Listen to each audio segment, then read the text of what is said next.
Gente, hoy abran el corazón y pónganle cuidado a la conversación de estas dos mujeres, que son madre e hija, porque el capítulo que vamos a tratar hoy es una de las cosas que más vergüenza nos dan a los colombianos.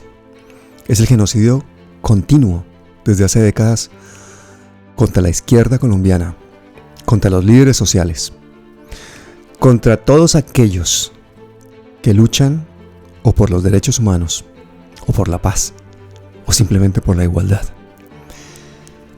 Este continuo de crímenes de Estado, muchas veces en coordinación con grupos paramilitares, narcotraficantes y hasta bandas criminales, sigue hasta nuestros días.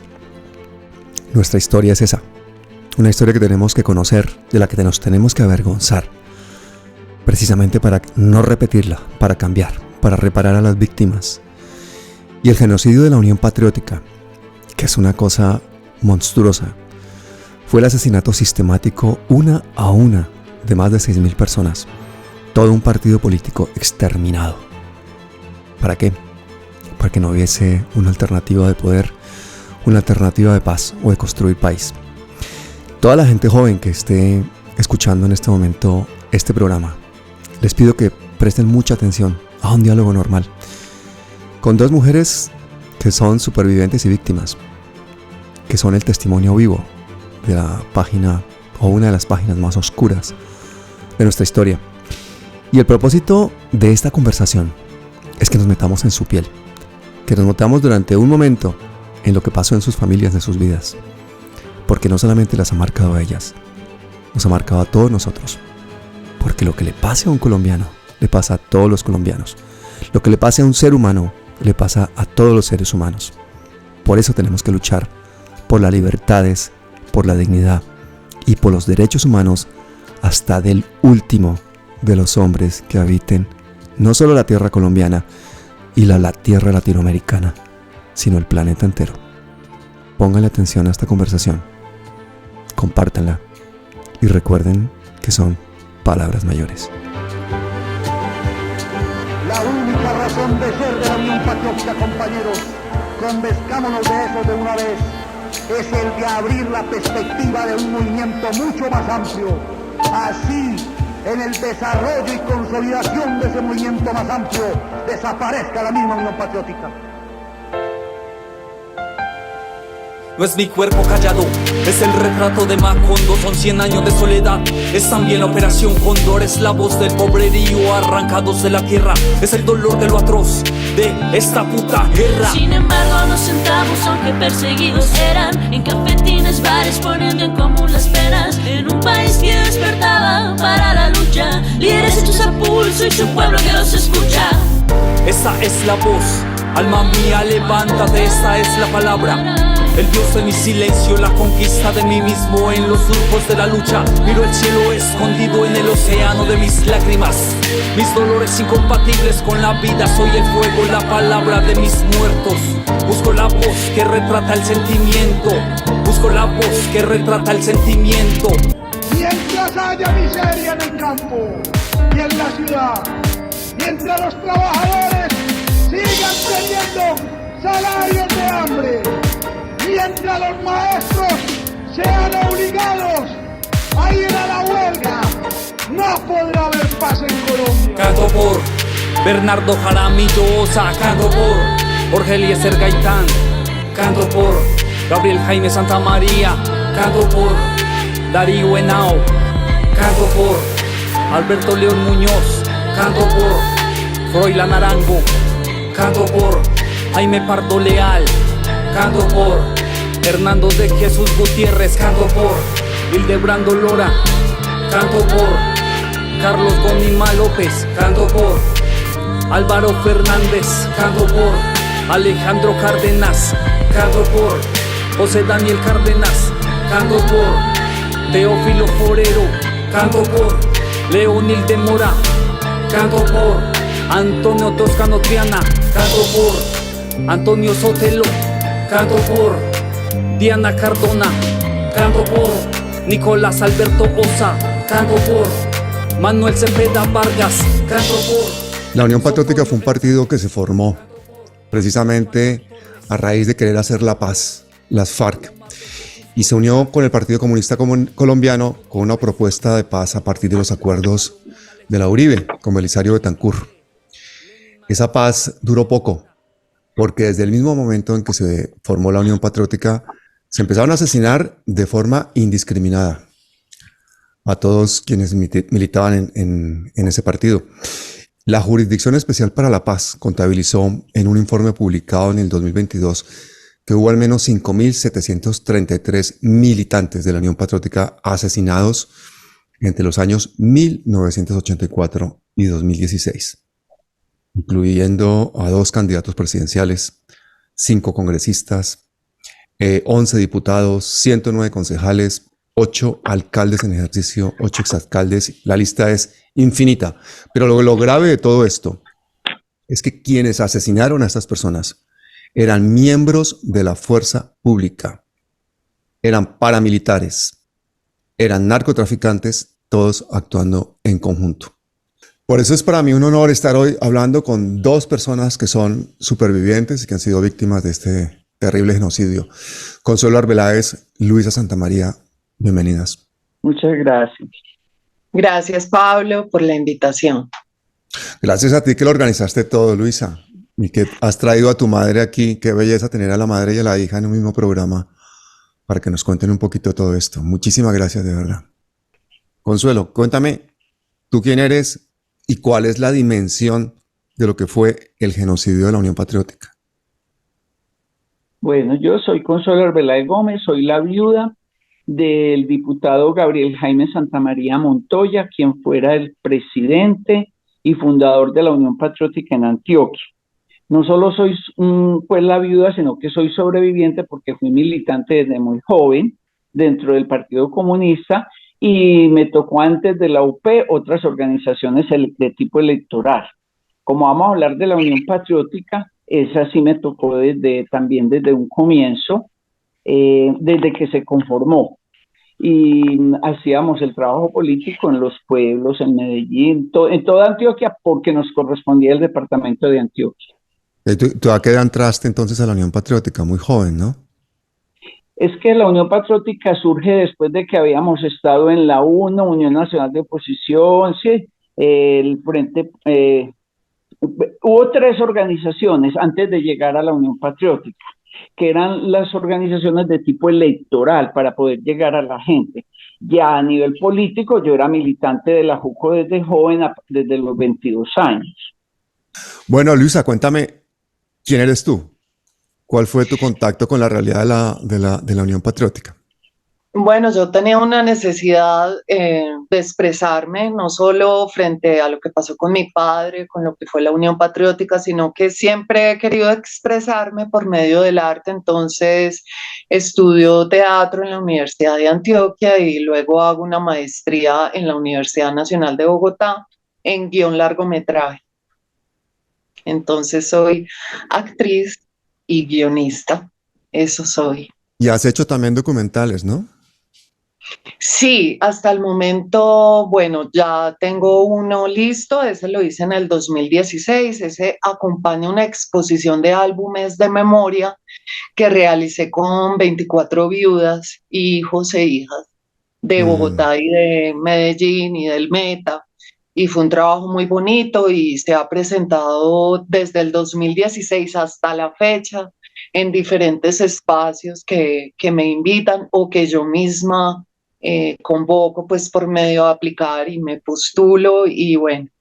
Y ahora tengo otros 3 documentales en postproducción porque pues eso siempre amerita de muchos recursos, entonces me toca ir de a poco a poco, pues consiguiéndolos porque me toca viajar a Medellín. ¿Qué edad tenías tú cuando asesinaron a tu padre? 10 años. 10 años. ¿Cómo viviste ese momento? ¿Qué fue lo que pasó? ¿Qué recuerdos tienes? Pues yo estaba siempre muy pendiente de mi padre, a mi mamá pues también siempre la amé, pero yo tenía una relación muy especial con mi padre, pues quienes conocieron mi familia saben que así fue. Y era muy apegada a él, incluso lo acompañaba a sus reuniones y entendía de esa necesidad que él tenía de luchar por la gente. Él me enseñaba mucho: mire, hay niños que no tienen televisión, que no tienen una casa como tú. Me recalcaba mucho eso.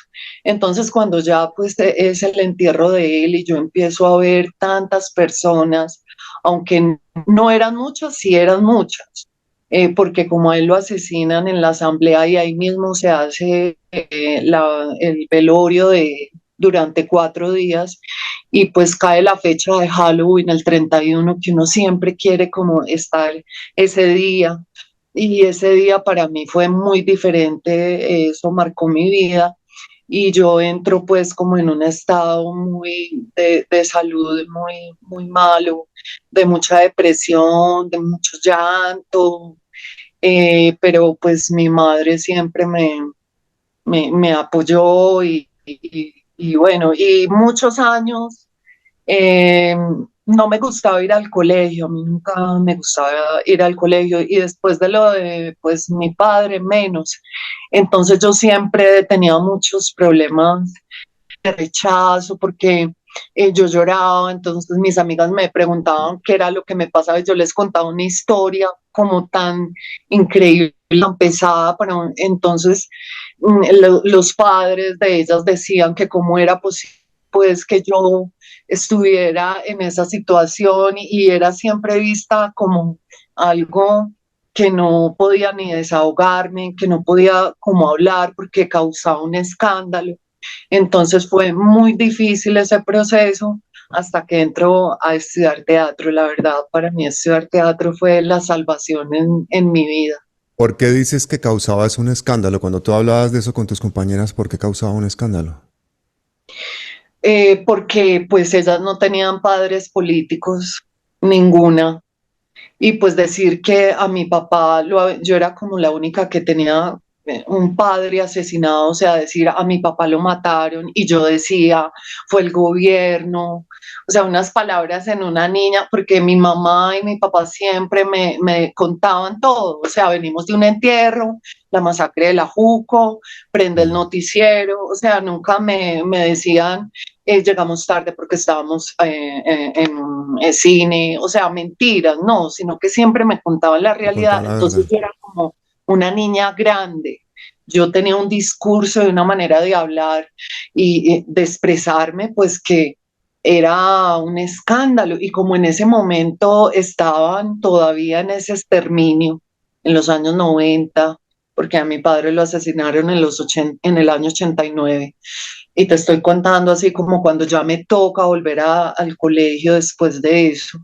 Entonces, incluso la monja le dijo a mi madre, aquí no tenemos seguridad, ¿cómo vas a traer a tu hija a estudiar acá? ¿Les Y daba eran, miedo que fueras al colegio? ¿A les las mismas daba monjas? miedo y a ninguna la dejaban ir a mi casa. Muy poquitas fueron solidarias y me invitaban a sus casas. Siempre habían malos comentarios de mi mamá, pues porque Claro. me contaban la historia como era y ellos me preguntaban y yo nunca dije, ah, mi papá se murió. No, yo siempre me sentaba en la palabra y contaba esa historia como pasó, o sea, como sale en el periódico, así la contaba. Entonces, eso era terrible, era pues, ¿cómo así que el Estado mató a tu papá? ¿Quién te enseñó eso? Eso es imposible. Y entonces ya las monjas, que no, que yo tenía que estar con un psicólogo y yo me mantenía con el psicólogo en el colegio, yo todo, entonces a mí no me gustaba ir al colegio. De hecho, yo estudié como en 8 colegios porque yo no encajaba, o sea, porque yo quería hablar de mi historia, pero eso causaba crítica, Claro. era muy rechazada, la verdad. Sí. Consuelo, ¿y cómo sucedió? Ay, usted no sabe, después de más de 30 años, a mí me pone gris hablar de estas cosas, ¿cierto? No Ya sé. te veo y yo te pido perdón tener que hacerte esas preguntas tan duras, pero yo creo que el país tiene que saber esto y ustedes tienen que tener la voz y tenemos que llevarlos todos en el corazón. Por eso es la única razón por la que yo te hago esta pregunta, no es por ninguna otra Bueno, cosa. yo en Este es un ese canal de derechos humanos y yo creo que estamos ante el peor genocidio de la historia del Bueno, país. para ese momento, para el 89, yo era una de las asesoras de él en la Asamblea Departamental. ¿Por qué tuvo que colocarme de asesora? Para manejar la seguridad de los dos y porque yo hacía trabajo político lo mismo que él, porque yo era militante activa, era del Comité Regional del Partido Comunista en Antioquia y tenía muchas responsabilidades políticas y no quisimos usar entonces escoltas para los dos, sino que yo con los escoltas que él tenía, pero después pensábamos, nos matan a los dos, a él lo matan, pues para mí es increíble dentro del recinto de la Asamblea Departamental en donde queda la gobernación, en la Alpujarra, y teniendo los escoltas ahí, lo matan o entre la oficina, quedó con el teléfono en la mano porque estaba hablando con el personero de Daviva de ese momento. Las secretarias eran afuerita como por seguridad, el escritorio antes de la puerta de entrada a la oficina de él y de los otros de la mesa directiva. Pero sucedió muy curioso, ¿cierto? Lo matan un 27 de octubre de 1989 a las 3:30 de la tarde. Yo no estaba en ese momento. Yo nunca me pude perdonar no estar ahí. Claro que los diputados me decían, mejor que no estabas porque también te hubieran matado. Porque yo estaba atendiendo en la sede departamental de la UP, en SEA con Cúcuta, a unos trabajadores de sindicatos que eran militantes del partido. Entonces nadie quería ya ir a la sede de la UP a trabajar, entonces yo tenía que hacer de secretaria ejecutiva también allá, a atender, porque les daba miedo. Ya Gabriel Jaime, yo pienso que Gabriel Jaime vivió mucho por todas las medidas de seguridad que tomábamos. Lo enviábamos al exterior, a la antigua RDA, a Rusia, a Cuba, a donde no lo enviamos, pero él se venía, él decía, Consuelo, yo no me voy a quedar fuera de mi país, yo no sirvo para exilarme, y menos dejándola a usted con las dos niñas allá, y yo quedaba haciendo el trabajo político que hasta los diputados me decían jocosamente, es que Gabriel Jaime no está, pero usted hace el trabajo por él, porque entonces yo tenía acceso a todo, a los documentos, a sacar fotocopias, todo. Sí, era muy curioso, realmente podía surtir como la ausencia, suplir la ausencia de Gabriel Jaime cuando no estaba dentro de la asamblea. Pero Ese día también no corrías estaba. un riesgo altísimo, ¿no? Porque no solamente corrías el riesgo por la parte suya, sino de todo lo que tú hacías. Sí, y yo digo, yo hoy por hoy me pregunto yo por qué estoy viva, yo no he podido entender y he echado cabeza y pienso que de pronto fue por mi acercamiento con los escoltas del DAS, que estaban, todos quedaron implicados en los asesinatos de la Unión Patriótica, pero a nosotros a veces nos mandaban unos muy jóvenes y ellos nos veían hacer el trabajo, como andaban con nosotros unas veces con los dos, otras veces con el solo y yo por otro lado. Yo pienso que ellos vieron que éramos honestos en el trabajo y lo entendieron, porque a veces me abordaban y me decían, ay señor, ¿qué hacemos? Vean, nos están presionando, que dónde duermen. Esa es otra cosa, la vida familiar se dañó los últimos 5 años. Él en una parte y yo en la otra para no exponer las niñas. Utilizábamos hoteles, yo tenía un listado de muchos amigos que no eran militantes de la UP y me decían, ¿cómo le podemos ayudar? Le dije, una dormida una noche. Entonces yo lo llevaba una noche con los escoltas, al otro día no volvía a esa parte. Y esas personas me decían, tenemos moto, me decían el apoyo logístico que tenían. O en hoteles, yo le llevaba a las niñas a hoteles. Y los escoltas jóvenes me abordaban y me decían, ay señora, vea, es que me están presionando, ¿qué hacemos? Siempre iban de a dos a decirme, le dije, tranquilo, yo les arreglo el problema. Entonces yo me iba para donde el director del DAS y les decía, me hace el favor y me cambia los escoltas, llegamos a tener muchos. Me hace el favor y me los cambia porque le dije, porque están muy cansados, necesitamos otros escoltas descansados. Entonces los cambiaba, entonces yo ya dijo, listo, los voy a cambiar, entonces yo ya desmontaba la presión que tenían esos escoltas que no querían hacer nada contra nosotros y mandaban otro nuevo. Yo pienso que Pero eso... tampoco terminabas de confiar en los escoltas, ¿o sí? Ah, no, nunca, Claro. nunca, porque además un día ellos me dijeron, usted es más escolta que nosotros, así me dijeron, porque yo estaba atenta. Y en las actividades políticas y sociales ellos no podían tomar. Y si había pues cóctel o algo, entonces yo los veía tomando y les decía, ustedes no pueden, ustedes están en ejercicio de su actividad ni riesgos. Pero de pronto, como por lo que le digo, veían nuestro trabajo, veían qué estábamos haciendo realmente, entonces de pronto despertaba alguna simpatía. Ahí también habían hijos de trabajadores y todo. Lo que pasa es que el DAS estaba corrompido por completo, ¿Quién y estaba así se de mo... director del DAS en ese momento? Ay, ¿cómo es que se llama? Es que a mí se me olvidan ya los nombres. Estaba Mancilla, José Mancilla Sí, García, ese era el director, Mancilla. Sí, en ese Antioquia. era. Luisa, ¿y cuántos miembros de la Unión Patriótica ya habían sido asesinados en el momento en que asesinan a tu padre? No, ya él fue de los últimos. Él fue O de los sea, ya últimos. era la paranoia total porque era el asesinato de ya de miles de personas graneado desde hace años. Claro, Esa era una sentencia sí, de muerte total ser de la Unión Patriótica, ¿no? sí. Y Gabriel Jaime me decía, mi hija, metas en la cabeza que a usted a mí nos van a matar con un tiro en la frente. Ay, Pero Luisa, ¿y tú oías esas conversaciones? ¿Tú recuerdas ese día a día de esa época?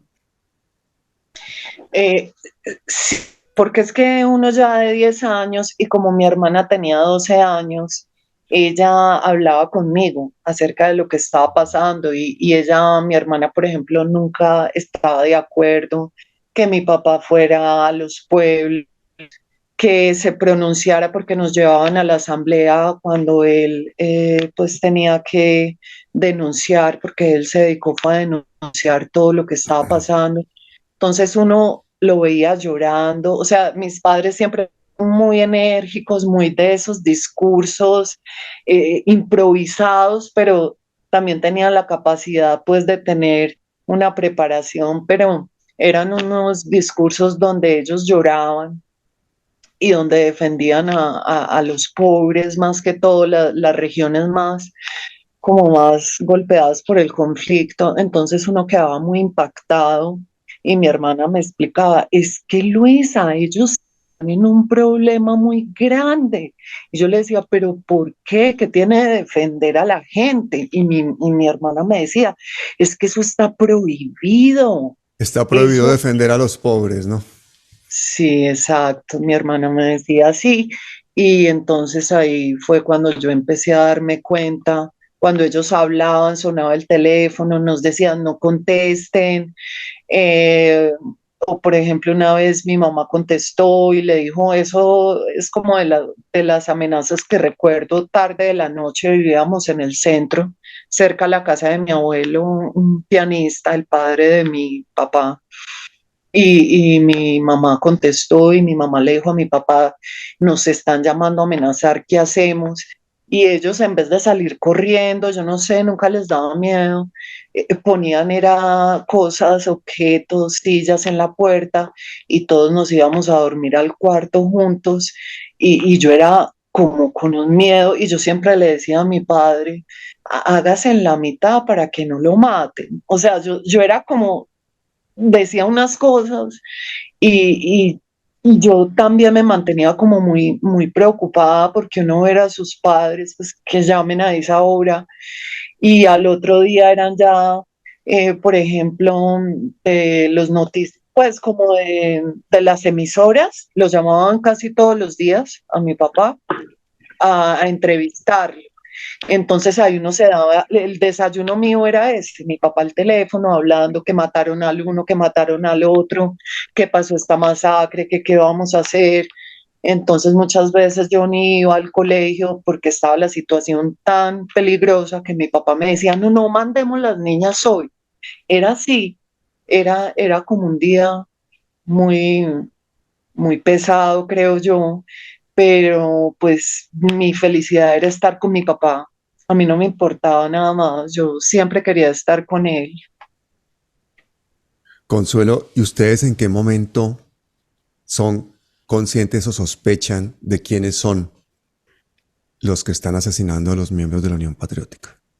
No, desde que comenzaron a asesinar la gente, más o menos como en una proporción ya mediana, nos informaron que tenían que ver los escoltas, pero no había a quién más acudir. Esa era la seguridad privada que ofrecía el Estado.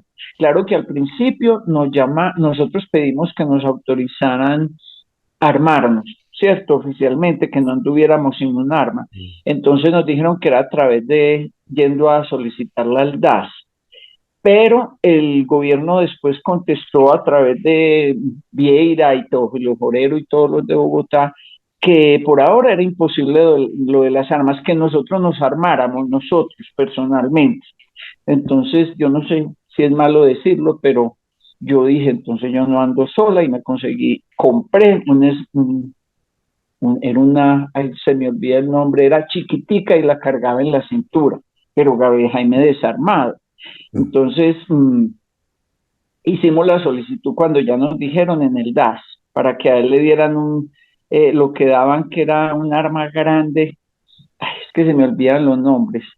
¿Y sabe cuánto se demoraban para entregarle esa arma a Gabriel Jaime? 3 meses. Y nosotros éramos aterrados. Cuando ya nos llaman a entregarla, lo que faltaba era una firma que era de este escritorio al otro, el de enseguida. Entonces Gabriel me les dijo, y para eso se demoraron 3 meses para una firma que era de 2 funcionarios cerca, güey.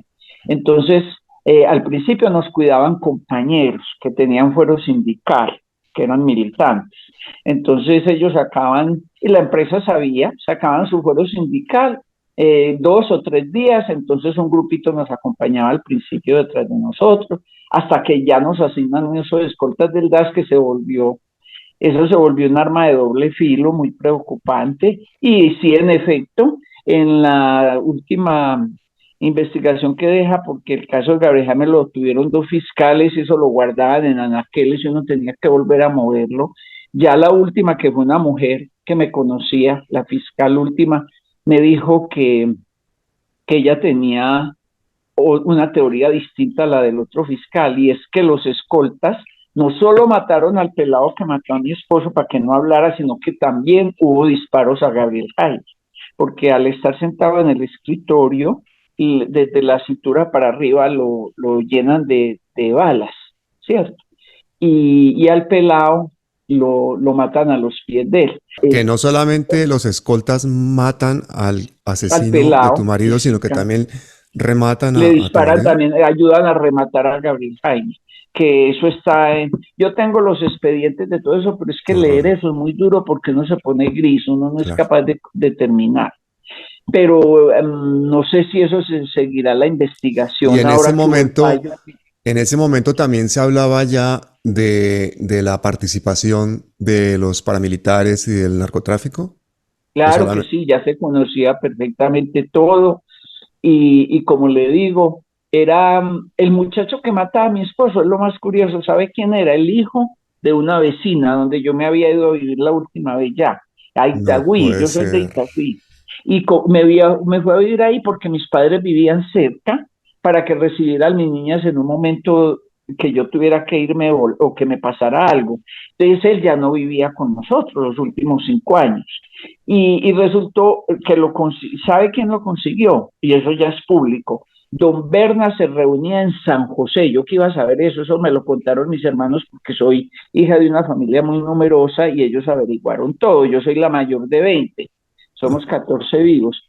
Y San José, el barrio de San José era enseguida de donde yo estaba viviendo. Y él iba a jugar a juegos de mesa con los jóvenes, los empezó a aglutinar. Y entre esos jóvenes, pues cogió a este hijo de la vecina. Él era un poquito vicioso, era un pelado bonito, de cabello largo. Uno sí veía que tenía mala relación con la mamá, que era como con muchos conflictos, pero no porque fuera de una banda ni nada. Entonces don Berna lo recluta.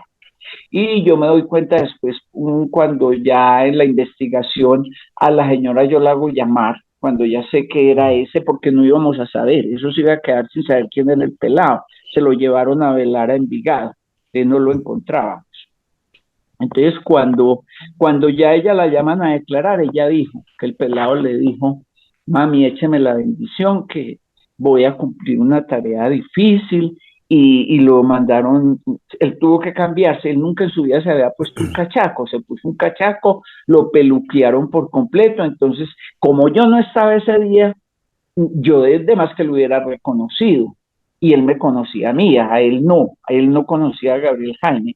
Es más, enseguida en la oficina del esposo mío, Gabriel Jaime, había otro diputado llamado Gabriel Jaime Noreña, médico veterinario, diputado conservador, y el pelado estuvo leyendo la placa afuera, Gabriel Jaime. O sea, estuvo hasta en peligro ese otro diputado por él estar buscando el nombre para poder entrar a la oficina. Y como él se Pero, entra de una en un descuido de la secretaria.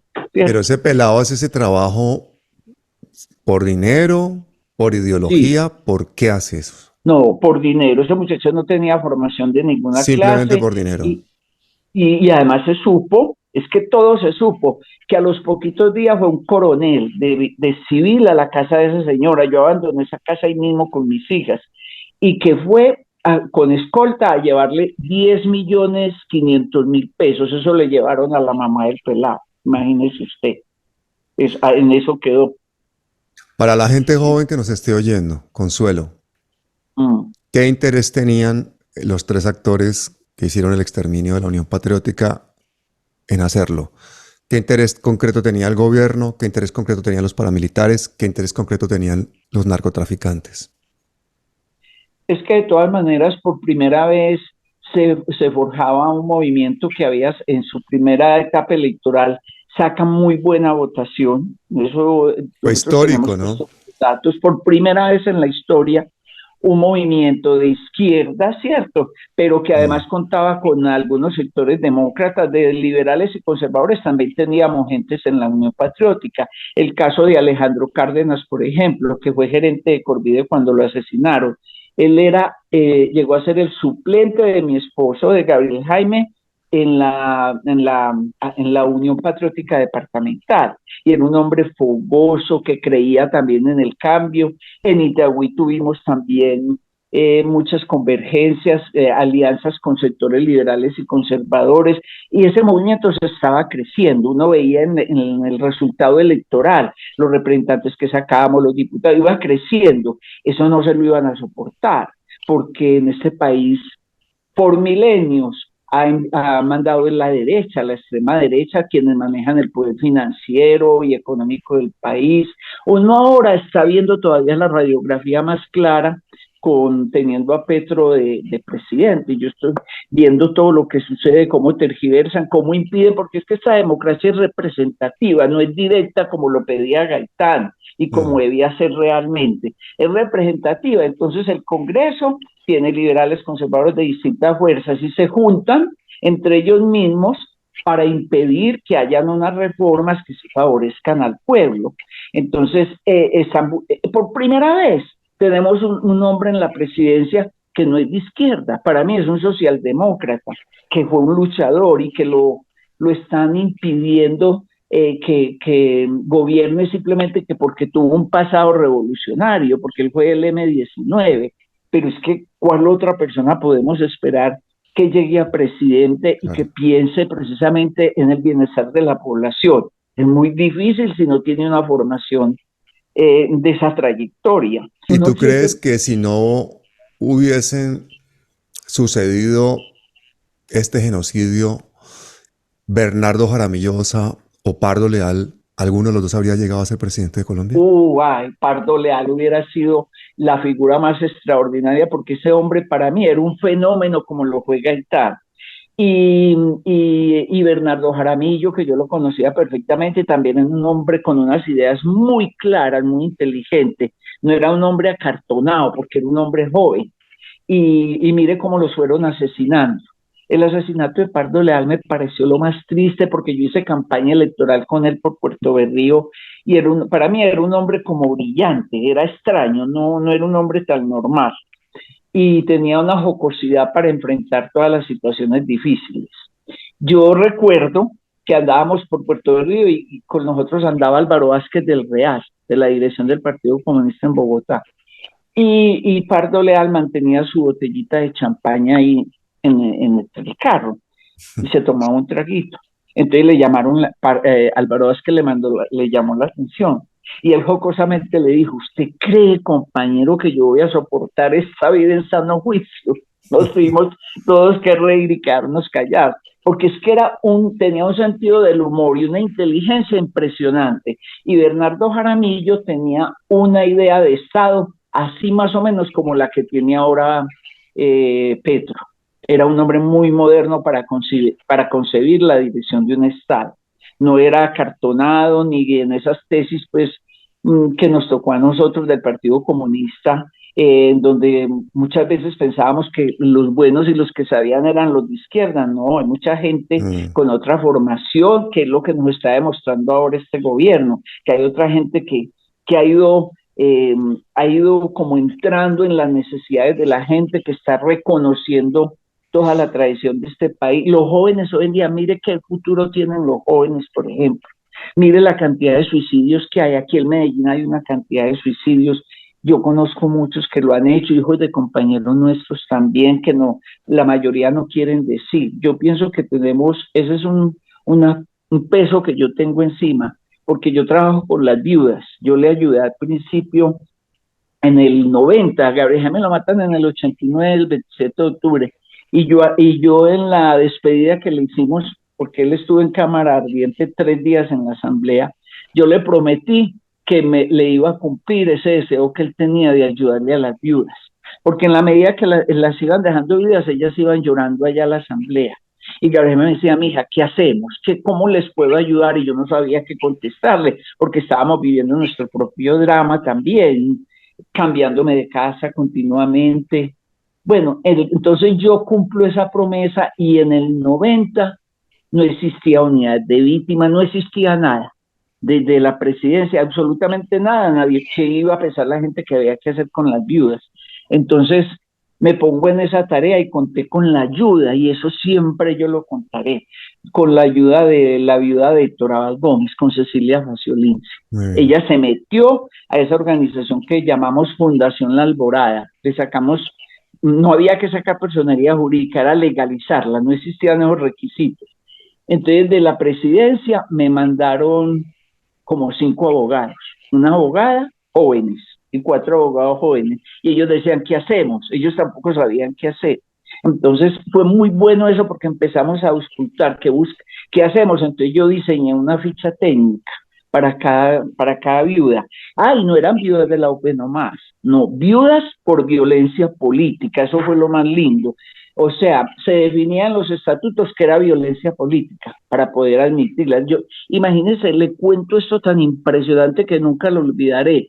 Estaba creciendo eso tanto que me llegaron mujeres viudas de policías, y también mujeres policías activas que querían entrar. Cuando se dan cuenta en el establecimiento de ellas, les llamaron la atención, inclusive les pusieron una ayuda mensual a partir de eso. Les dijeron que con nosotras no. Que para callarlas, ¿no? Sí. Y entonces nosotros teníamos, con Cecilia Faciolince, ella me dio empleo para algunas, porque en la ficha técnica podíamos saber quiénes necesitaban empleo, o formación académica o de oficios, cuántos hijos tenían, todas las necesidades quedaban en esa ficha técnica. Yo todavía tengo la muestra y la diseñé bien linda, y me senté con los abogados que mandaron del gobierno y vimos que éramos 50, 49 mujeres y un hombre. El hombre viudo era de Granada y era militante de la Unión Patriótica y del Partido Comunista. Y ese fue el caso más duro. Él vivía en el campo en Granada, en su finquita. Y de esas fincas que tienen el patio interno, en la mitad. Y él estaba arando la tierra allá arriba. Como lo estaban persiguiendo, él vivía atento. Entraron, llegaron, y esos sí fueron uniformados. Fue realmente el ejército, legalmente. Y reunieron los peladitos, los hijos, que eran como 8, y la mamá en la mitad de ellos, y le dijeron que como él no estaba, y le mataron la mamá delante de los niños. Yo nunca había conocido una cosa de esas tan dura. Entonces él esperó que se fueran y bajó, y con el cuerpo de la esposa y con sus niños se vino para Medellín. Ese fue uno de los que pudimos conseguirle vivienda. Salieron 16 que no tenían vivienda, Entonces yo decía, yo todo lo que empecé a hacer con las viudas, yo no sabía dónde eran los recursos, ¿sí me entiendes? Sino que yo me ponía a pensar, entonces, ¿qué hago? Iba y tocaba puertas. Y como me conocían quién era oficialmente, que era la viuda de Gabriel Jaime, a mí se me abrieron las puertas para ayudarme, para la gente mucho. Eso sí eso me favoreció y favoreció a la gente. Entonces no existía, lo de vivienda se llamaba Corvide en ese momento. Y ya nos habían matado a Alejandro Cárdenas, el compañero que le digo, que era el gerente de Corvide. Entonces yo dije, voy a Corvide a ver qué viviendas hay. Y las conseguí facilísimo. Claro que lastimosamente fue en esa unidad que hay en los límites entre el corregimiento de San Antonio de Prado e Itagüí, el Limonar 1 y Limonar 2, donde habían bandas, o sea, eran unas viviendas en unos puntos muy riesgosos para esta gente, ¿cierto? Para estas viudas, pero no había que echar mano de eso. Y estaba Gilberto Echeverri Mejía de gobernador. Entonces él me ayudó, ¿sí? Y yo lo llevé a él a inaugurar la entrega de esas casas allá en el Limonar. Todas esas fotos están en el Colombiano en esa época, se me perdieron, tengo que volver a conseguirlas. Pero es increíble que hayas tenido fuerza no solo para afrontar el dolor de la pérdida, estar con tus hijas, porque es que, por ejemplo, Luisa, cuando le pedí que tuviéramos esta conversación, me dice, a mí lo que me interesa es poder expresar cómo mi madre tuvo que, desde el mismo momento del asesinato, apersonarse de la investigación para evitar que a mi padre lo enterraran sin ningún responsable. Ah, sí, eso me tocó hacer. Cuéntanos esa parte, y ahora le voy a preguntar a Luisa cómo lo vivió ella, pero cuéntanos esa parte, que eso me parece increíble. La gobernadora en ese momento era Elena Herrán de Montoya, ¿sí? Entonces ella bajó a la sala de velación a darme el sentido pésame y entonces me dijo, no, me dio el sentido pésame y yo le dije, necesito hablar con usted, ¿cómo hago? Tengo una información que necesito que usted me la haga corroborar. Y me dijo, yo le aviso. Entonces me manda como de madrugada, porque yo amanecí ahí en la asamblea, me manda como un funcionario que subiera a la gobernación, ahí al piso de arriba al último. ¿Y cómo le parece que llego? Y me tenía reunidos todos los altos mandos militares. Entonces, cuando eso no había esta tecnología ni nada, sino unas grabadoras chiquiticas de bolsillo. Entonces yo vi cuando uno de ellos la prendió y se la echó al bolsillo y me dijeron, señora, siéntese en la mesa con ellos. Me dijeron, necesitamos primero que nos cuente cómo manejaba usted la seguridad. Y se las conté todas. Les dije así, así, así. Entonces ellos vieron, con qué hacer la cosa. Entonces me dijeron, bueno, ¿y cuál es la información que usted tiene? Dije, necesito que no la dejen perder, que me averigüen en dónde está y cuál es la identidad del muchacho que asesinó a mi esposo, porque no aparece en ninguna sala de velación de Medellín. Yo en medio de eso era averiguando, a ver, ¿dónde está el que la mató? Yo quiero saber quién fue, ¿sí? Porque no tenía idea. Y entonces mi familia, por lo que le digo que es muy numerosa, tengo muchos hermanos, averiguaron y me dijeron, Consuelo, busque en Envigado. Se lo llevaron para una sala de velación de Envigado. Entonces esa información yo quería entregársela a ellos para que mandaran a buscar, ¿cierto? En cuál sala de velación. Entonces les dije, ¿a quién se la doy? Porque yo no la voy a dar aquí delante de todos ustedes. Entonces me nombraron un alto mando militar que no me acuerdo su grado y él me dio el teléfono para que lo llamara y hablamos aparte y le dije, mande a buscar a Envigado por favor, el muchacho se llama tal y tal. Me dijo, listo. Pasó esa noche y llegó, pasó ese día, llegó la noche y la madrugada y él no me llamaba, entonces yo le marqué y me dijo el oficial, qué pena señor, está durmiendo. Le dije, a mí no me importa, dígale que pase al teléfono, que soy yo. Y pasó y le dije, ¿usted por qué no me ha dado información? ¿En qué quedó eso? Y dijo, señora, positivo. Le dije, entonces, ¿cómo no me había avisado usted eso? Entonces empezó a hablarme del dolor de esa señora, de la mamá del sicario, ¿cierto?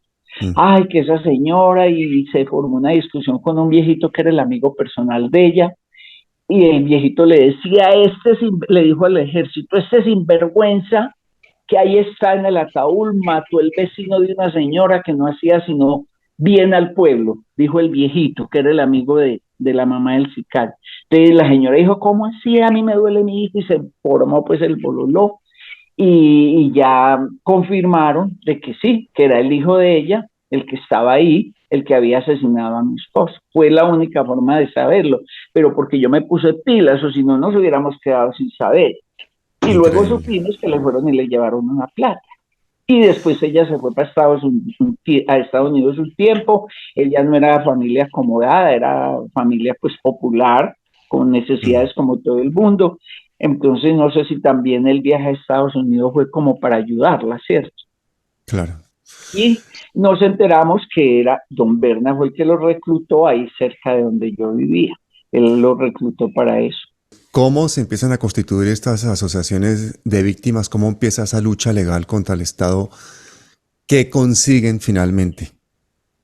Bueno, y pues hay que seguir hablando con mi mamá porque pues ella, como te comento, ella siempre se ha dedicado a ayudar a las viudas. Mm, Entonces, cuando se abre la posibilidad como de desclasificar todos estos casos, pues mi mamá reúne a un grupo y a través de Luz Helena Cardona, la hermana de Diana Cardona, la alcaldesa es asesinada, ella conoce a Derechos con Dignidad, que es un grupo de abogados.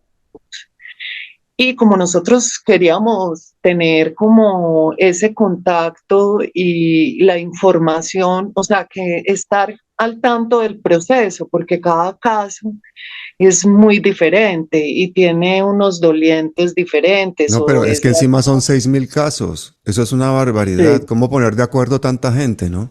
Ujú. exacto.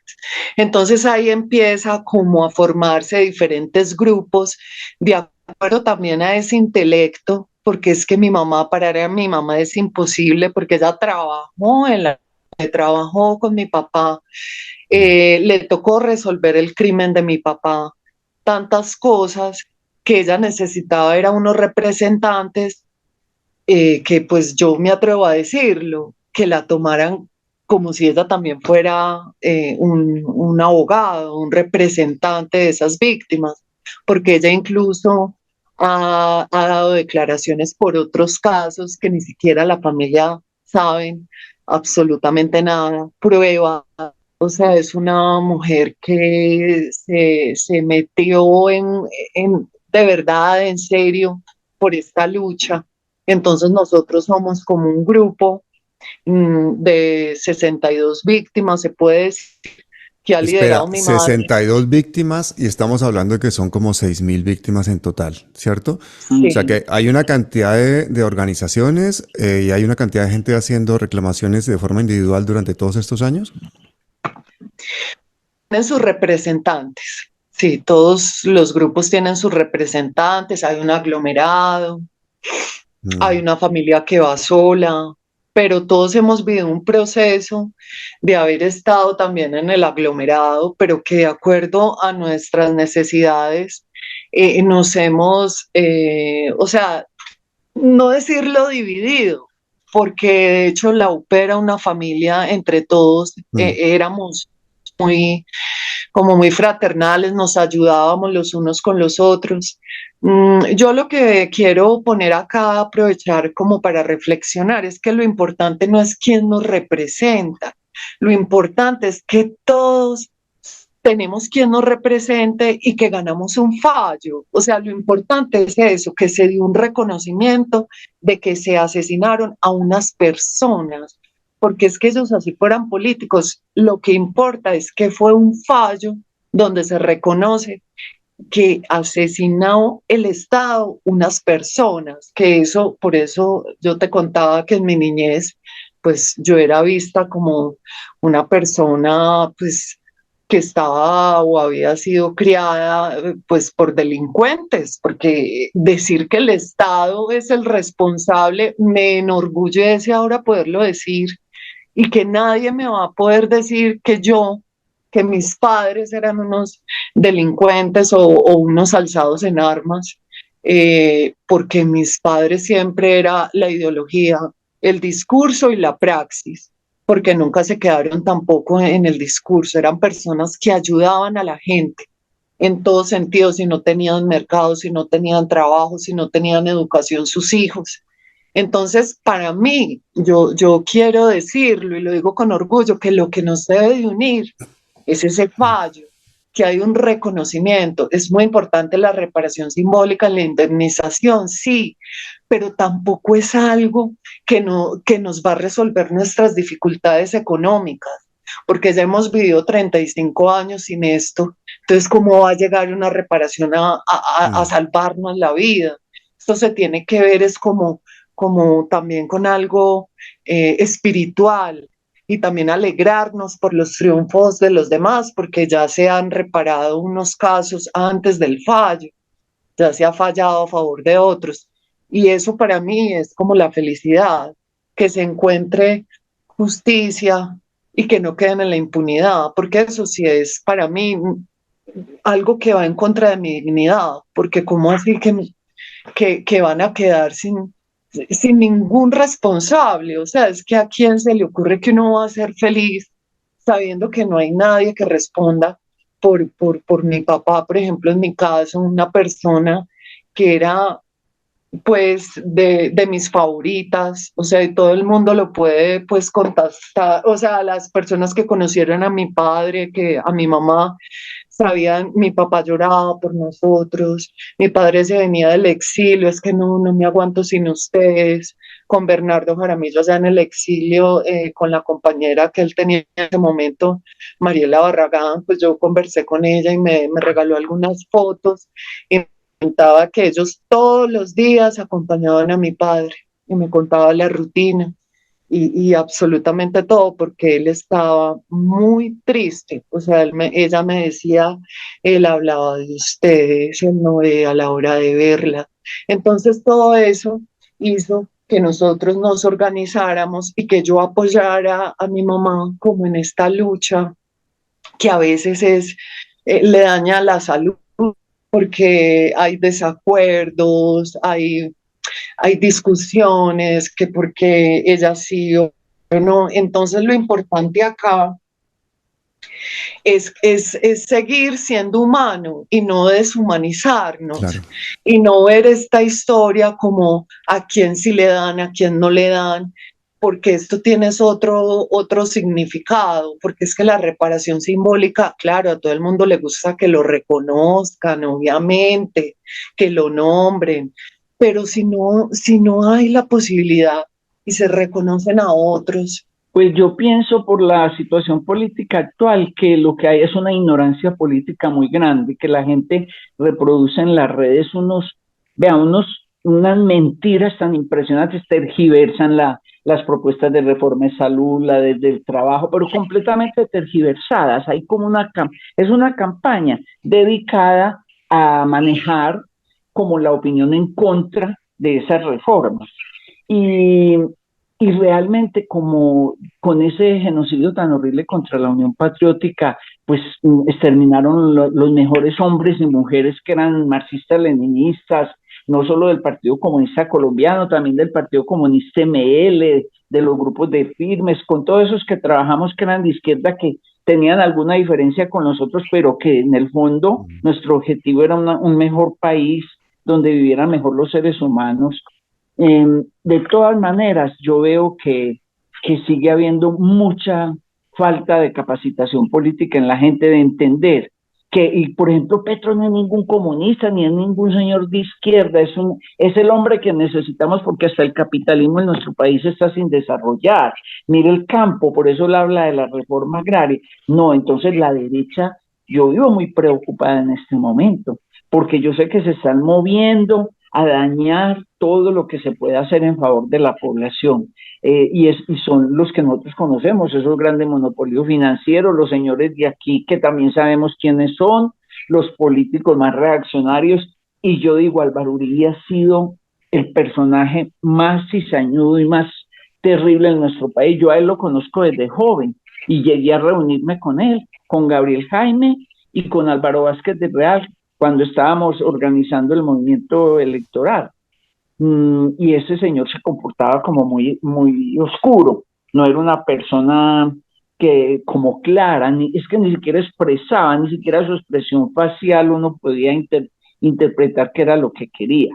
Pero ¿qué Entonces están decía Álvaro definiendo. Uribe respecto al genocidio de la Unión Patriótica cuando habló contigo? No, yo frente a eso nunca supe el que dijo, porque nunca más volvimos a vernos con él, ¿cierto? Por la posición que él asumió, pero se sabe que a él que le va a doler, a él no le duele, ni riesgos, al contrario, les interesa que no haya otra fuerza opositora en el país, y por eso tampoco quieren a Petro, porque también tiene su concepto sobre lo que debe ser el manejo del poder para la comunidad en general. ¿Y qué Pero yo opinas, qué quería. opinas de este Petro prisionero gobernando con el enemigo, con este gobierno de coalición que tiene que estar pactando ahí con toda esta gente oscura? ¿Qué opinas de eso? ¿Tú crees que van a poder hacer los cambios mínimos que necesitaríamos para mejorar un poquito en Colombia o no? No, yo estoy muy preocupada. Yo pienso que si la población en sí, que se ha movilizado en algunos momentos y ha demostrado cierta fuerza, si la población en sí, si todos los que apoyamos estas reformas, porque es que son reformas, él no está hablando de socialismo, y es más, yo aprovecho para decir, vea, estoy asustada de escuchar la formación de Petro. A mí me parece que a él le cabe el mundo y el universo en la cabeza. Cuando él habla y expresa, pues, lo que hay que hacer, que la reforma agraria, que la laboral, es un hombre que se ve que no solamente sabe economía de manera teórica, no es que conoce realmente la situación del país. Entonces, a mí me parece ese señor lo que pasa es que tiene que rodearse muy bien. Él tiene en la cabeza lo que se debe de hacer por este país hasta cierto momento, porque ya después corresponde a las masas, a la población, empujar esos cambios mucho más allá. Eso lo contempla el mismo marxismo-leninismo, las cosas no se hacen de una. Y esta extrema derecha está muerta del susto, que no soporta ni siquiera una mínima reforma. Mire que tener que cambiar todos los ministros, no. Yo no sé cómo hace, eso es ¿Cómo estarán muy de difícil muertos de del ver. susto que hasta ayer este Vélez, el periodista, era capaz de afirmar que la Guardia Indígena estaba armada ahí en la ¿Cómo le Plaza parece? Bolívar? O sea, de llegar hasta ese extremo de mentir, de difamar. ¿Qué opinan No, ustedes no, de ese no. mensaje de odio continuo que tenemos en los grandes medios de comunicación? Medios que son propiedad de los grandes multimillonarios, de los grandes Claro. banqueros, medios que en otros casos son también propiedad de periodistas, empresarios, que muchos de ellos van como de progresistas, pero que al final también hacen el mismo juego de estigmatizar al propio gobierno y a las reformas. ¿Qué piensas tú de eso, Luisa? Yo cuando pongo como atención a lo que están diciendo los diferentes sectores, a mí no, o sea, yo no entiendo por qué no se pueden apoyar estas reformas. Si son reformas que van hacia el bien común. O sea, no son reformas que van a enriquecer a una persona o a dos. O sea, son reformas que se deben de hacer porque es un país que lleva sin hacer estas reformas agrarias. O sea, yo te doy fe, yo vivo en el campo, mis vecinos son campesinos y yo sé todo lo que dicen ahí, lo decía mi papá, no hay vías de penetración, las cosechas se pierden o se tienen que vender a cualquier precio porque ellos no tienen transporte. Yo tengo pues una camioneta con mi esposo y tenemos cosechas de mangos y tenemos cosechas de naranja y a veces nos toca venderla mejor allá en las plazas porque las traemos acá y nos quieren dar cualquier peso o pasa al contrario. Allá, o sea, no hay una estabilidad del mercado de las frutas y las vías de penetración no las hay. Yo tengo un vecino que pues él también es maestro de obra y él me dice, le compramos para traer acá calabacín, auyama de las grandes, pero tiene, se puede decir, 1 hectárea sembrada de todo eso. Y yo, ¿y a quién le va a vender eso? Me dijo, es que yo no tengo transporte, eso se pierde o le regalo a los vecinos, porque es que a él le gusta sembrar hectáreas de un solo alimento o producto, pero como tienes una moto, y así hay muchísimos casos. Entonces yo creo que el campesino sí, lo que es más urgente, porque es que la comida es lo que nos da pues el vivir. Entonces yo creo que sí es urgente que nos otorguen, yo ya me considero campesina también, o agrícola, ¿sí? Que nos otorguen también derechos, porque es que nosotros no tenemos ni derecho a la salud ni a pensión, se pagan jornales, es un trabajo que es de mucho sacrificio, de estar en un sol, de estar pues trabajando la tierra, cargando, si hay mucha cosecha, haga pulpas de mango para que no se pierdan y venda después eso.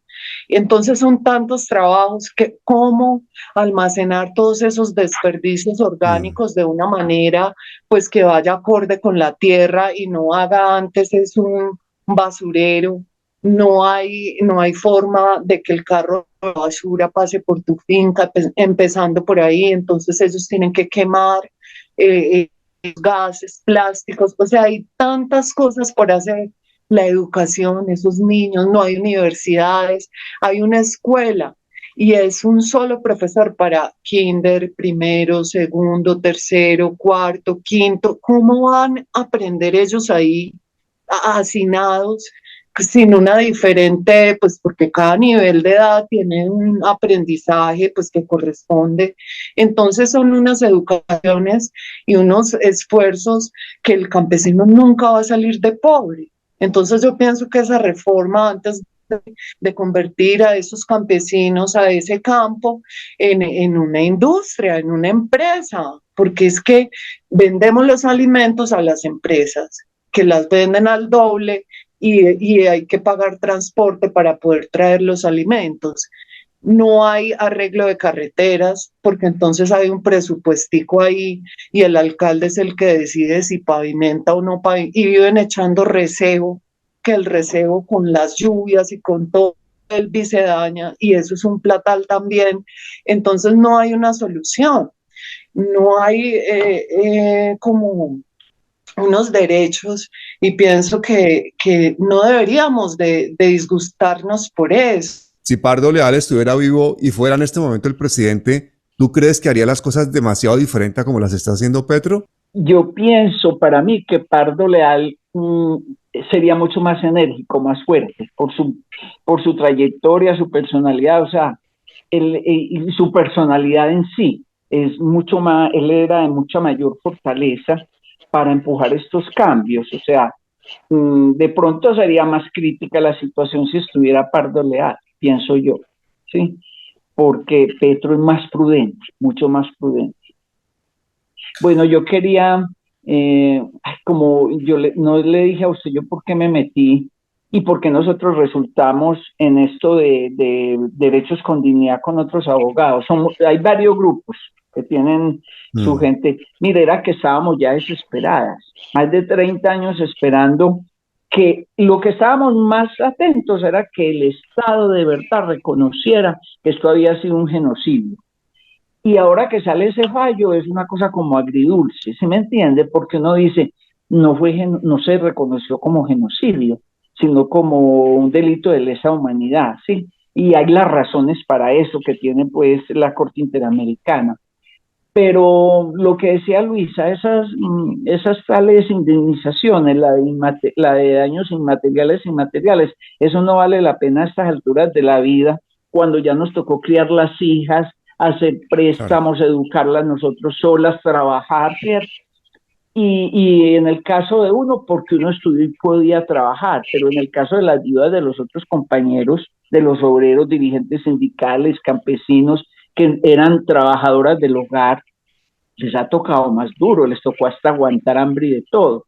Y claro, lo que decía Luisa, lo que usted pregunta sobre lo de la tenencia de la tierra, es que el problema fundamental en este país es que no van a aceptar una reforma agraria, eso sí se la juegan como sea, porque es que la gran mayoría de las tierras productivas las tiene es unos cuantos grupos monopólicos.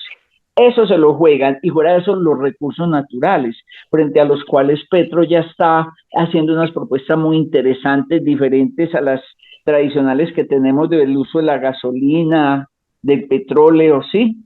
O sea, hay otras alternativas que se pueden utilizar, pero que tocan los intereses de esta gran burguesía que es la que ha manejado el poder porque tiene el poder económico. En el fondo, ese es el problema fundamental, el poder económico.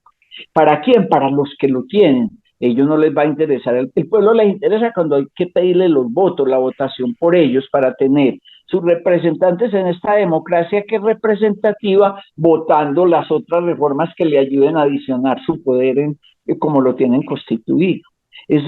Yo le digo que si uno se pone a pensar cómo funciona actualmente nuestro país, no solo nuestro país, el mundo entero en el sistema capitalista, a mí me parece que se justifica cuando uno estaba joven que era existencialista. Si uno no le encontraba justificación al mundo, yo en estos momentos yo miro eso y lo pienso otra vez. Digo, ¿cómo se va a justificar eso? Que cada uno sálvese quien pueda. Si usted vea casos tan duros, tan fortuitos en la gente, que en vez de amarse la gente antes, en vez de unirse entre sí, manejan rencores, odios, se van para todas esas.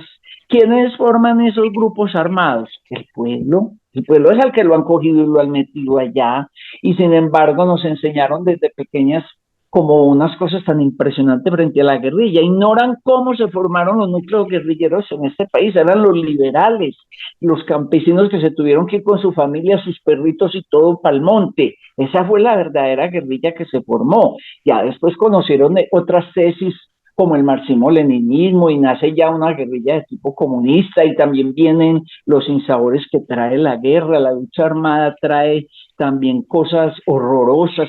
La guerra nunca le va a servir a nadie, así esté por un objetivo bueno para el pueblo, eso lleva a desmanes. Por eso es tan importante que se pudiera estabilizar una república. Pero mire, si usted mira lo que está sucediendo entre Rusia y Ucrania, a estas alturas de la vida, confrontaciones armadas bélicas, eso es increíble. O sea, no podemos decir que ya superamos la guerra y el enfrentamiento armado, no se ha podido. Ojalá aquí todos estos grupos paramilitares y todo que aún hay, que dicen que se van a coger, ojalá lo hagan, pero es que eso vuelve y revienta. ¿Por qué? Por quiénes son los dueños de los medios de producción y de los medios económicos de este país. En el fondo es todo eso.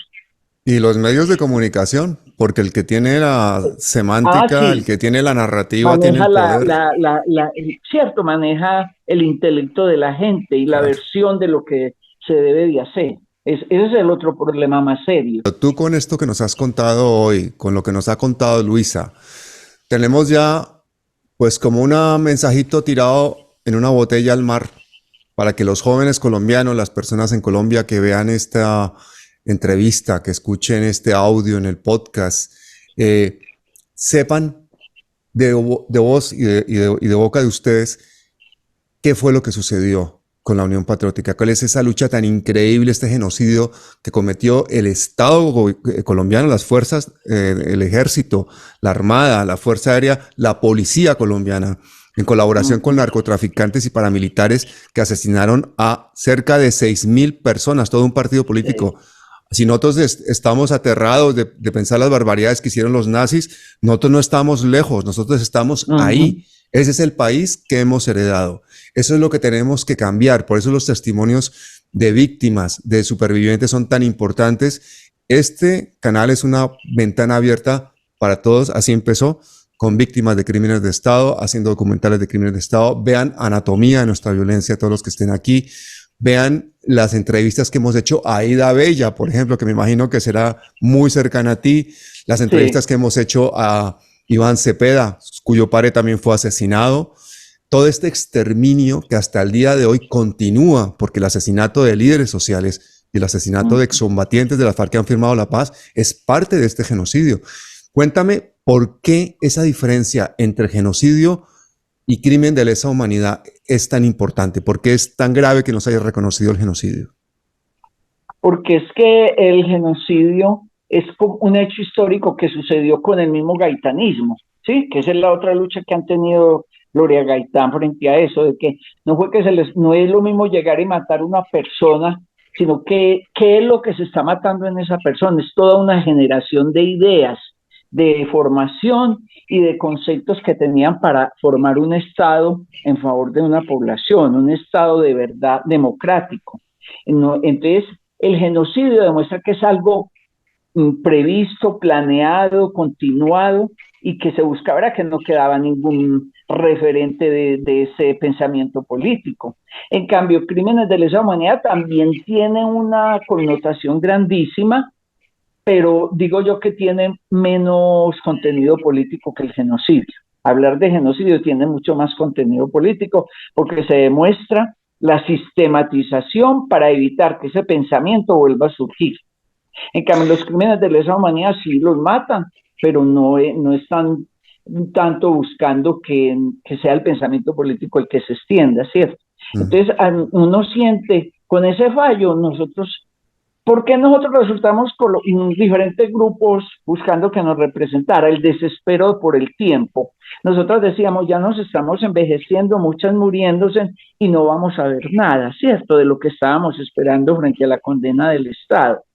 Y se presentó la oportunidad. Pero yo te hago una pregunta, Pablo, pero Iván Cepeda también se desesperó porque él sacó su caso solo y le salió rapidísimo, fue muy de buenas en ese sentido. Y hay muchos más que lo hicieron a nivel individual. Y a nosotros no nos pareció raro, antes nos gustó mucho que a él hubiera resultado pues tan rápido, ¿cierto? Pero mira todo lo que nosotros hemos tenido que esperar. ¿Para qué? Si nosotros nos dijeran que en ese fallo va implícito que el gobierno va a cambiar, pues eso sería una alegría muy grande. Vamos a ver un futuro de verdad para toda la población. Pero nos vamos a morir y todavía viendo todo este estado de cosas tan fatal, lo que yo le digo, la juventud, ¿por qué hay tanto suicidio? ¿Por qué hay tantos jóvenes? Que yo hablo con ellos, a mí me hacen unas invitaciones que me gustan mucho y me ha tocado ir a la Universidad de Antioquia varias veces, en la Bolivariana también he estado, y es hablar con los jóvenes. Y yo no olvido que una vez en la de Antioquia con la Facultad de Ciencias Sociales y Humanas, eran todos jovencitos y ¿sabe qué? Terminaron llorando y se me arrimaban y me decían, señora, nosotros no sabíamos que eso había pasado. Ese es otro problema. La historia no se conoce realmente en este país. No ha habido forma. Mire que hasta la historia patria tradicional también fue quitada de la cátedra académica de colegios y de universidades. La historia tradicional es la peor, donde nos hablaban que Cristóbal Colón vino, pues, no dicen la verdad, vino y acabó a violar nuestras indígenas. Nosotros somos resultados, toda la población, la comunidad somos resultado de eso, de esas violaciones de españoles con indígenas, con los negros del África. Nosotros no somos una raza como que pretenden decir que una raza especial, no somos producto de esa invasión mercenaria que hicieron a esta tierra los primeros colonos españoles encabezados por Colón. Entonces, si eso se conocía distorsionado, ¿qué no van a distorsionar de esta historia que es un ejemplo de hombres y mujeres que dieron su vida precisamente buscando que los seres humanos pudieran vivir como debe ser, como seres humanos, realmente? Y lo que decía Luisa, si el campo no se reforma, si no se hace esa reforma agraria, vamos a resultar aguantando hambre en este país. No va a haber quien cultive. Los jóvenes ya no se quieren quedar en el campo, se vienen a buscar una tecnología o a buscarse en la vida económicamente de otra manera. Yo les tengo una propuesta precisamente para que ayudemos a escribir esa historia, y es que vengan no una, sino muchas veces a palabras mayores. Luisa, te quiero aquí hablando con artistas. Consuelo, te quiero hablando con Gloria Gaitán aquí de ese memoricidio. Te quiero aquí, Gloria Gaitán, desde aquí, porque además en estos días sí vamos a tener una nueva entrevista. Yo creo que esta vez vamos a cambiar esa entrevista. Miren el documental que hicimos sobre Jorge Eliezer Gaitán en este canal. Es importante. Y esa memoria histórica y ese contar la historia desde la orilla de las víctimas, pues es lo que creo que tenemos que hacer nosotros como pueblo colombianos. No podemos esperar a que RCN o Caracol venga a contarnos eso en una serie. Tenemos que escribirla nosotros. Por eso me parece importantísimo que hayan ustedes estado hoy aquí contándonos esa historia viva, real. que ha sucedido en nuestro país, tan triste que les ha tocado a usted en lo personal, que esa niña de 10 años, que era Luisa en ese momento, que tenía que ser estigmatizada porque sus propias compañeritas no entendían, en este momento son adultas que están escuchando esta conversación, que saben lo que ha pasado, que tenemos un gobierno que declara esto como un crimen de lesa humanidad, que cuando se saben los culpables, que cuando se conocen las víctimas, tenemos una posibilidad de no repetir la historia. Por eso yo quiero decirles que están siempre invitadas a Palabras Mayores. Con Gloria Gaitán ya te tengo a ti, pero planillada, vas a estar aquí, por favor, que no quiero perderme esa conversación para que hablen ustedes dos solas. Y Luisa y Consuelo, agradecerles de verdad, de corazón, que hayan estado en Palabras Mayores. Muchas gracias a usted porque no hemos, pues esta historia no se ha conocido y va a ser difícil. Y yo le quiero contar que somos varias las víctimas acá en Medellín que estamos reunidas alrededor de un grupo que creamos para escribir. Nos llamamos Revivir del Fénix. Ya tenemos 2 libros que nos han sacado. Ah, qué bueno. Y yo he sentido que yo vacío todo ese dolor cuando escribo. A mí se me olvidan cosas hablando, pero escribiendo todo me llega. Y me gustaría mucho que algún día usted conociera los 2 libros. Hagamos una cosa, voy a poner en la explicación del vídeo los links a los documentales de Luisa, a todo lo que hayan hecho ustedes y han publicado sobre memoria y a estos libros para que la gente por lo menos los pueda buscar y conocer. Este es un canal que lo ven en algunos meses hasta 1 millón de colombianos. Yo estoy seguro que muchísima gente está interesada en seguir esta historia. Sí. Así que muchísimas gracias, Consuelo. Muchísimas gracias, Luisa. Nos vemos pronto. Gracias. Porque esta es la primera de muchas apariciones en Palabras Mayores. Muchísimas gracias. Pablo, con Gracias, mucho gusto. Pablo. Ahí me perdona usted que no sé manejar estas cosas de... Me lo dijiste antes de la entrevista.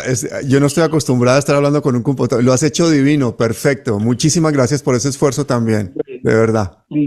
Bueno, Pablo, gracias. muchas Hasta gracias siempre. a usted. Bueno, hasta luego. Luego.